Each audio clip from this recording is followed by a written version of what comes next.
సినీ నటులు హిందూపురం ఎమ్మెల్యే నందమూరి బాలకృష్ణ వ్యక్తిగత కార్యదర్శిగా నియమింపబడిన వీరయ్య 2 రోజుల నుంచి అటు అధికారులు ప్రతినిధులు టీడీపీ నేతలతో విస్తృతంగా సమావేశాలు నిర్వహిస్తున్నారు. నియోజకవర్గంలో చేపట్టాల్సిన అభివృద్ది పనులపై అధికారులు ప్రజాప్రతినిధులతో చర్చిస్తున్నారు. శ్రీరామనవమి పండుగను పురస్కరించుకుని సోమవారం బాధ్యతలు చేపట్టిన వీరయ్య మున్సిపల్ కార్యాలయంలో చైర్మన్ డిఈ రమేష్ కుమార్ తో పాటు కౌన్సిలర్లు మున్సిపల్ అధికారులతో సమావేశం నిర్వహించారు. అదేవిధంగా చిలమత్తూరు, లేపాక్షి మండలాల అధికారులు ప్రజాప్రతినిధులతో కలిసి ఆయా మండలాల్లో చేపట్టాల్సిన అభివృద్ది గురించి చర్చించారు. ఎమ్మెల్యే బాలకృష్ణ నియోజకవర్గం అభివృద్దికి సంబంధించి ముఖ్యమంత్రి చంద్రబాబు నాయుడు ద్వారా పెద్ద ఎత్తున నిధులను మంజూరు చేస్తున్నారని, ఈ క్రమంలో అధికారులు ప్రజాప్రతినిధుల సమన్వయంతో పనిచేస్తూ పనులు వేగవంతంగా చేయించాల్సిన అవసరం ఎంతైనా ఉందని ఆయన అభిప్రాయపడ్డారు.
స్టార్ట్ అవుతుంది కదా, ఏమైనా ఫార్ట్ స్కేల్స్ కి రాకుండా ముందుగానే మనం గడ్డి జన్మలు కూడా యూనిట్ పెట్టుకుని జరిగింది సార్. ఆల్రెడీ మన హాస్పిటల్ కూడా అందుబాటులో ఉంది. 75% సబ్సిడీతో మనం ఇస్తున్నాం.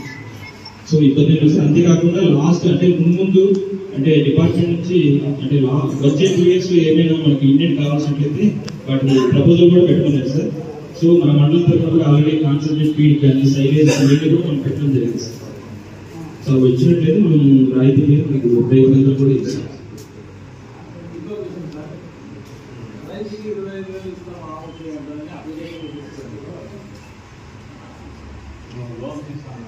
అది పశు కిసాన్ క్రెడిట్ కార్డ్ సార్ అది.